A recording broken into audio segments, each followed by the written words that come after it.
Alors ça y est, le moment de faire les courses pour ta rentrée est arrivé. Ou alors si tu te poses des questions sur le matériel approprié pour un prof de langue, je vais te partager ce que moi j'utilise au quotidien chaque année. Donc bien évidemment, ça a évolué, hein. Les premières années, je n'utilisais pas forcément ce matériel-là. Et au fil des années, ça commençait à se dessiner, mes préférences, mes besoins, etc. Et là, je me suis plutôt stabilisée. Donc je vais te présenter ce que j'utilise donc à la fois en classe et à la maison. Et je vais en plus de ça t'expliquer pourquoi j'utilise ce matériel-là et comment je l'utilise. Alors avant de passer aux détails, tout simplement, questionnons-nous sur qu'est-ce qui est préférable, cartable, sac à dos, sac en bandoulière. Donc tout au début, j'avais un cartable, tout simplement, le cartable classique du prof. Puis tout doucement, j'ai commencé à l'utiliser en bandoulière, puis je voyais que j'avais des problèmes de dos. Donc maintenant, j'utilise un sac à dos, ce qui est plus pratique pour moi. Donc il y en a beaucoup qui ont des sacs à dos type Kabaya. Moi, j'avais un Pack. Je préfère le Pack parce que je trouve qu'on peut mettre plus de choses dedans. Il est plus pratique.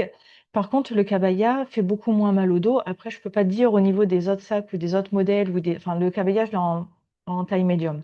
Et après, je peux pas te dire au niveau des autres marques parce que je les ai pas utilisées. Donc moi, j'ai opté pour ça. Ensuite, quand on rentre plus en détail, au niveau de la trousse, donc je t'ai pris tout mon matériel hein, là que j'utilise. Alors, au niveau de la trousse, j'ai une trousse, donc elles sont pas récentes, hein, ces trousses-là. Donc, c'est une trousse qui se divise en 2. Pourquoi? Parce que j'ai une partie où j'ai mon matériel à moi, c'est-à-dire ça va du stylo, de la règle, de l'effaceur, en fait comme une trousse d'écolier tout simplement parce qu'au quotidien on a besoin de tout, hein. On a besoin de gomme, de crayon, de tout. Et puis la partie prof, entre guillemets, tout ce qui est en lien avec les feutres pour le tableau ou les craies si tu as encore des anciennes classes avec des tableaux à craie, mais ça commence à se faire de plus en plus rare. Donc voilà, et ça, la trousse, je ne la transporte pas à chaque fois, c'est la trousse qui reste à l'établissement scolaire. Ensuite, ah oui, je voulais te dire aussi, pour tout ce qui est du matériel, la liste de rentrée scolaire, la liste de courses, je vais te faire une liste, une checklist en fait de courses. Si tu veux la récupérer, c'est comme toutes les feuilles de route que je fais pour chacune de mes vidéos. Comme tu le sais, si tu as déjà regardé mes vidéos, il y a une feuille de route adaptée à chaque thématique de la vidéo. Elle est téléchargeable gratuitement et tu la retrouves en premier commentaire de la vidéo. Donc là, tu auras la checklist de la rentrée par thématique. Donc ça, c'est pour la trousse. Ensuite, tout ce qui est en lien avec les fournitures papier matériel. Donc, j'ai divisé d'une part en classe ce que j'apporte en classe. Donc ça, je l'ai toujours dans mon sac à dos. Alors moi, j'ai un agenda papier, j'y tiens à avoir un agenda papier pour noter, par exemple, les dates de vacances scolaires, les dates d'examen pour mes classes, s'il y a des annulations de cours, etc. Je préfère l'avoir en agenda papier. Et j'ai un agenda au format A5. C'est plus pratique, c'est moins lourd. Tu verras comme dans la vidéo d'avant. La vidéo d'avant, justement, je t'exposais toutes mes stratégies d'optimisation de travail pendant les vacances d'été. Donc, je t'ai expliqué comment je faisais en fait pour m'organiser pour préparer ma rentrée scolaire, pour qu'elle soit prête, mais aussi pour profiter à fond de mes vacances d'été. Et je te disais aussi que je te préparais une vidéo en lien avec les achats pour la rentrée scolaire et que je faisais mes achats au plus tôt pendant les vacances scolaires. Donc si tu veux aller la voir, tu peux aller la voir, c'est la vidéo précédente. Donc pour revenir sur le matériel, donc cet agenda au format A4, je te ferai aussi une vidéo avant la rentrée pour t'expliquer comment je prépare mon matériel pour la rentrée. C'est-à-dire comme là, tu vois, par exemple, je marque toutes les périodes de cours, combien j'ai de semaines pour chaque période de cours, etc. Donc ça peut être intéressant aussi, tu sais, je suis très dans l'optimisation, euh, l'organisation, etc., pour gagner un maximum de temps et m'éviter le stress. Aussi, en lien aussi avec l'agenda que je transporte chaque jour, j'ai le carnet de bord. Donc, carnet de bord, pareil, comme tu vois, c'est un petit format. Donc, tu as deux épaisseurs de carnet de bord au format A5. Tu en as un gros et un petit. Donc, toi, tu choisis en fonction du nombre de classes que tu as. Donc, moi, je sais que le petit, en général, est suffisant. Mais parfois, je prends la version plus épaisse si, par exemple, je sais que je vais avoir des compléments de service.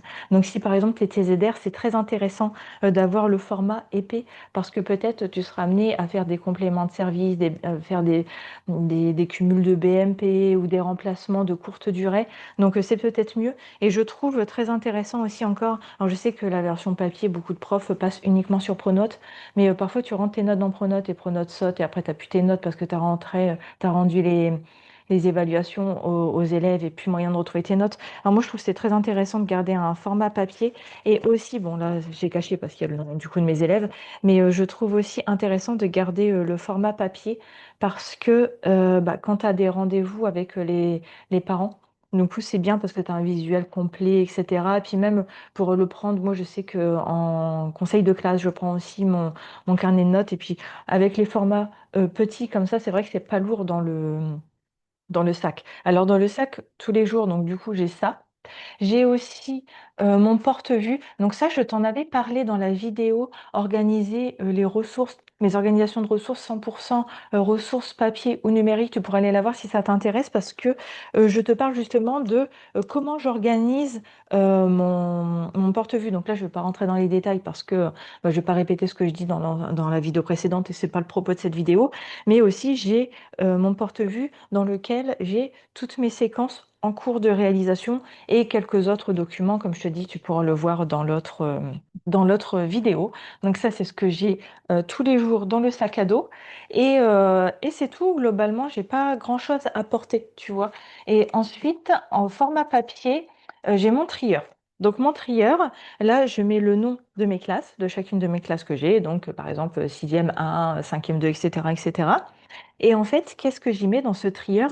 J'y mets tout simplement les copies, soit les paquets de copies que je ramasse, si on a fait une évaluation, mais aussi les documents du jour que je vais avoir à distribuer à mes élèves. Dans la vidéo précédente, je t'expliquais comment je m'organisais pour tout ce qui était photocopie de séquences, etc. en début d'année. Donc tu peux aller la voir, parce que, encore une fois, je ne vais pas me répéter là-dessus.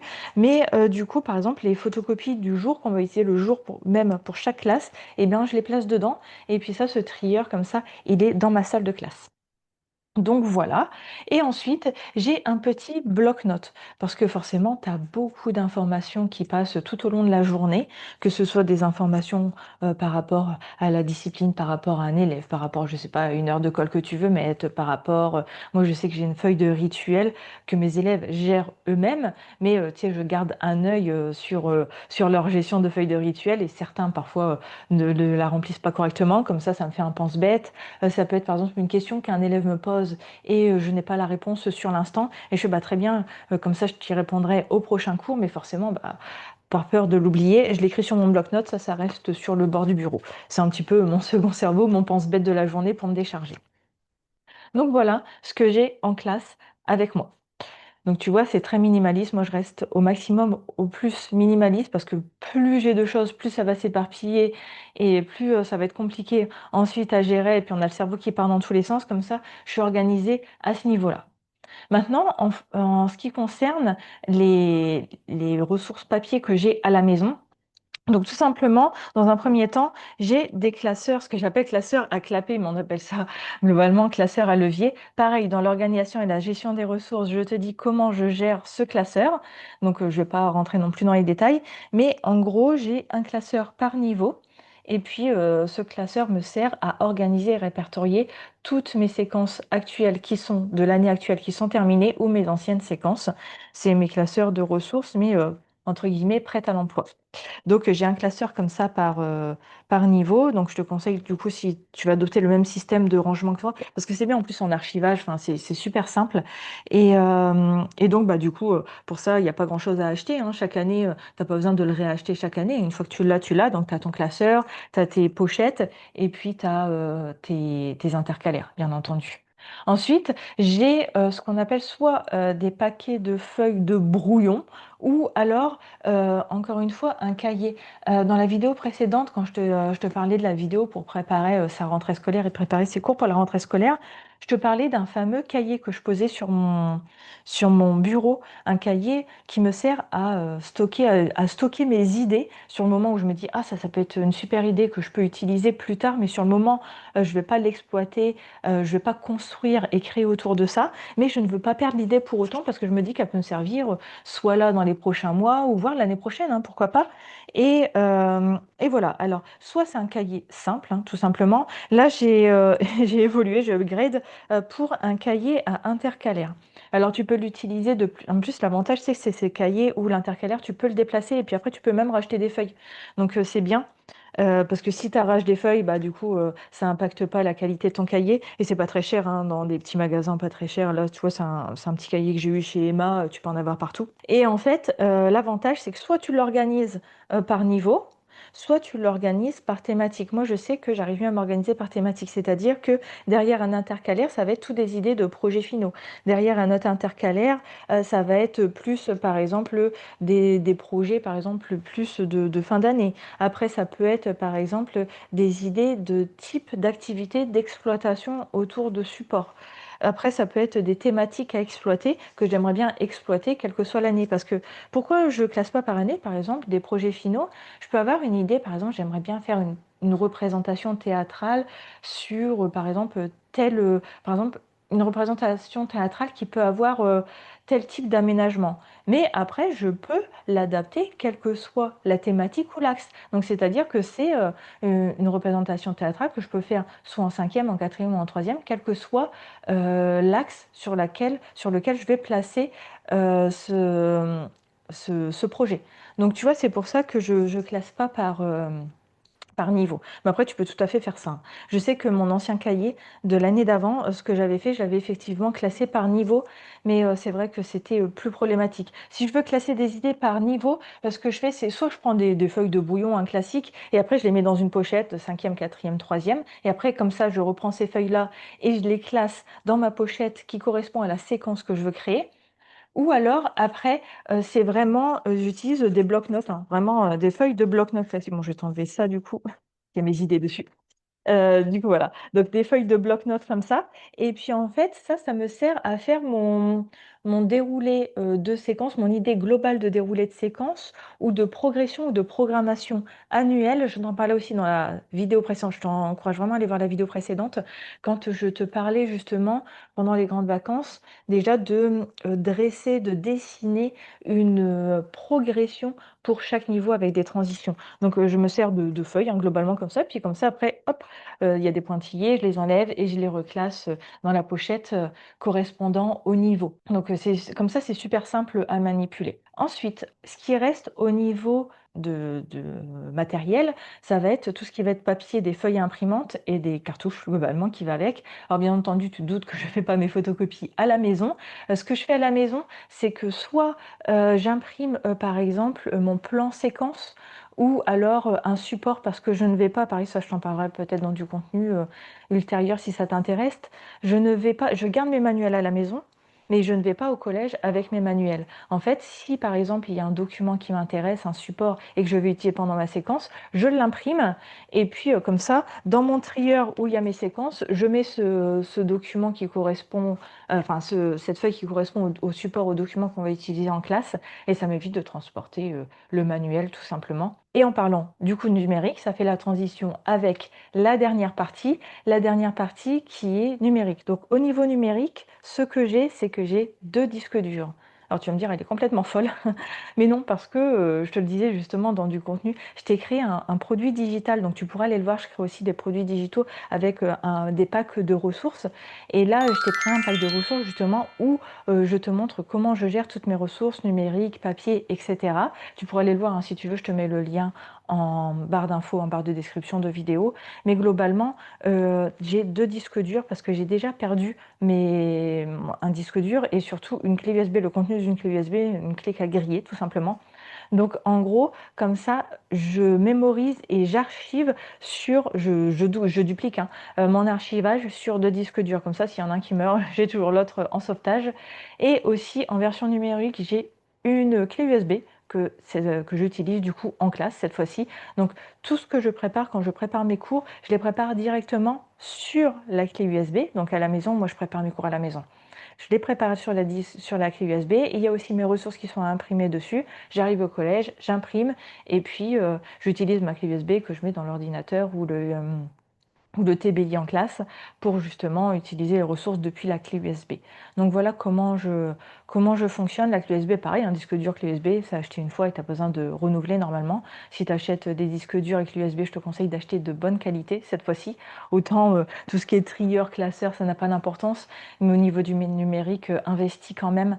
Donc du coup, pour la clé USB, je te recommande aussi ce que je te disais dans le produit dans le pack de ressources numériques, et je t'explique pourquoi de ne pas investir dans une clé qui soit trop grosse, qui ait trop de mémoire dessus, et tu verras pourquoi. Tu vas me dire, bah si pourtant, si j'ai des fichiers vidéo, etc.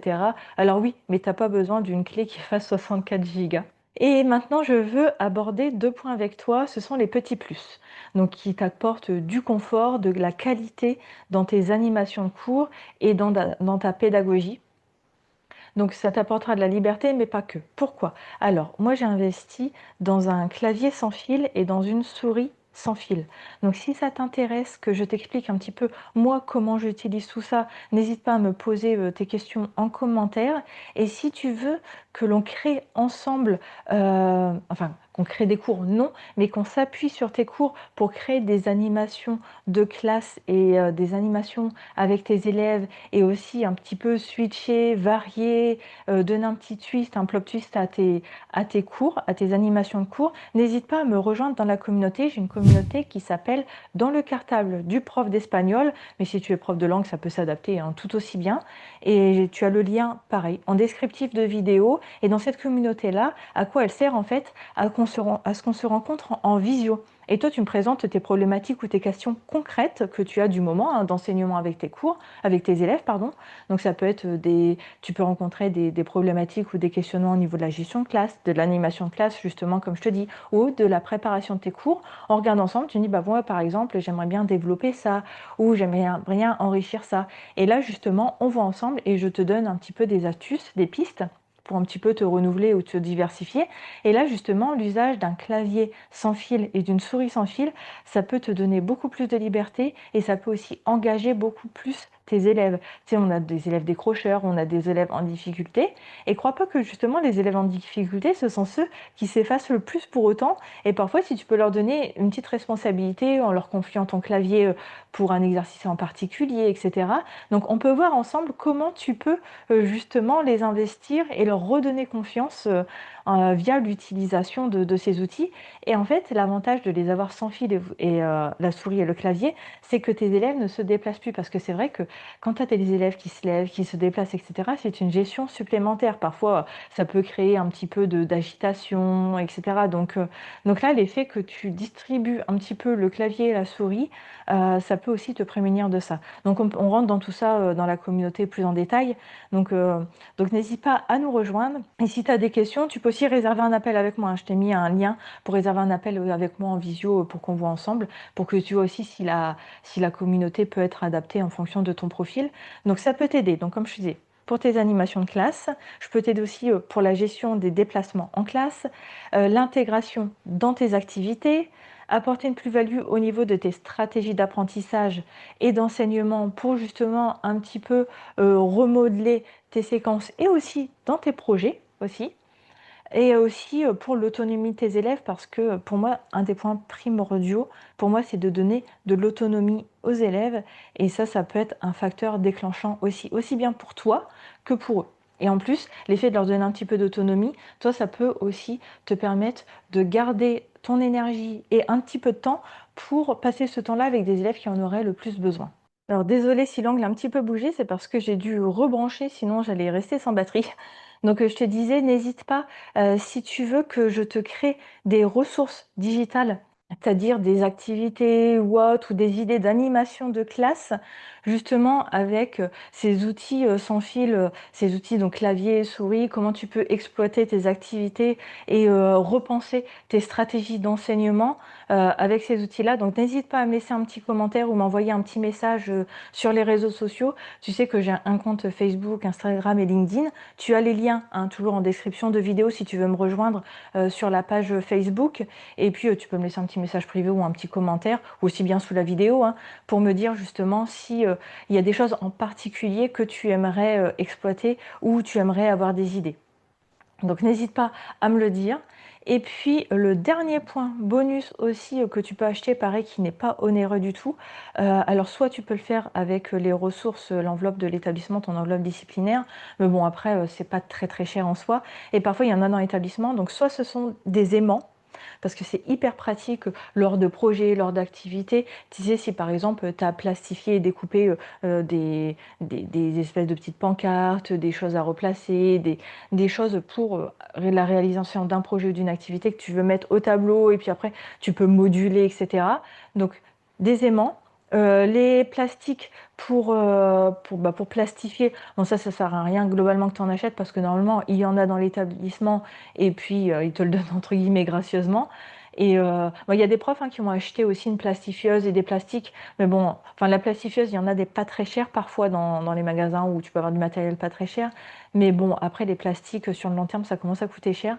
Et puis la pâte à fixe, c'est tout bête, mais la pâte à fixe, ça va te servir à accrocher de l'affichage en classe, parce que parfois on a de la chance. Moi j'ai un tableau en liège au fond de la classe, mais on n'a pas tous cette chance. Et puis le tableau en liège, c'est pas, enfin voilà, tu peux pas. Et puis après c'est pareil sur la peinture. Enfin, selon s'ils viennent de refaire la peinture, si tu commences à mettre du scotch au mur, ils vont pas être trop d'accord. Donc moi j'utilise de la pâte à fixe, bêtement, ça marche super bien. Puis comme je te dis, bon, si t'as pas d'aimant, bah, au tableau avec la pâte à fixe, et puis ça fait le taf aussi. Donc pâte à fixe et aimant. Pâte à fixe, ils en ont souvent dans l'établissement. Les aimants, pas tout le temps. Donc ça, tu peux en acheter, vraiment, ça coûte rien. Et puis c'est pareil, une fois que tu l'as acheté, tu l'as pour toute l'année. Donc voilà, donc bah, n'hésite pas, si tu as des questions sur cette vidéo, des compléments d'information que tu voudrais avoir, à me laisser un petit commentaire, à me dire toi aussi comment tu fonctionnes, le matériel dont tu disposes aussi. Oh, j'ai oublié de te parler de ça. Je l'ai vu là, c'est la chose que j'ai oublié de te présenter. Les post-it. Alors les post-it, je me sers, comme je t'en parlais dans la vidéo précédente, ça ce sont les post-it pour faire du repérage dans les manuels scolaires, des post-it marque-page. Ça, ce sont des post-it que j'ajoute sur la page en question d'un document, d'un support que j'ai repéré. Et là, je dis, bah voilà, j'ai repéré tel support parce qu'il peut me servir pour... Bon, souvent sur les post-it comme ça, je marque la classe et le numéro de séquence auquel ça peut correspondre durant l'année, première, deuxième, troisième séquence. Et puis après, ici, je le colle sur le document et pour écrire en quoi ce support peut être intéressant pour la séquence en question. Et puis ah oui, ces post-it-là, ce format-là, c'est pour ajouter souvent sur mes fiches de prep. Quand je vois qu'il y a des choses par exemple, si c'est la séquence ou la prep, je veux la garder pour l'année suivante, s'il y a des choses que j'ai repérées, que je veux modifier pour l'année prochaine, et forcément, je ne vais pas le modifier à l'instant T parce que bah, j'ai pas le temps, j'ai autre chose à faire, mais je veux m'en souvenir pour l'année prochaine quand je vais modifier la séquence. Donc, modifier telle consigne, j'ai repéré telle difficulté chez une partie des élèves, anticiper telle difficulté ou mettre en place tel type de remédiation, ou même pour le cours suivant, tiens, il faut que je pense à telle chose pour le cours suivant, une petite activité intermédiaire parce que j'ai repéré telle difficulté, etc. Donc ça, c'est pour coller souvent sur les préparations. Donc voilà, donc dis-moi toi comment tu fonctionnes, si tu as des trucs et astuces supplémentaires, parce que c'est toujours bon à prendre pour s'entraider et se compléter et tester des nouvelles choses. Et puis moi, dans l'attente, tu peux me rejoindre également sur YouTube, tu peux t'abonner à cette chaîne. Et dans l'attente, moi je te dis à très bientôt dans une prochaine vidéo.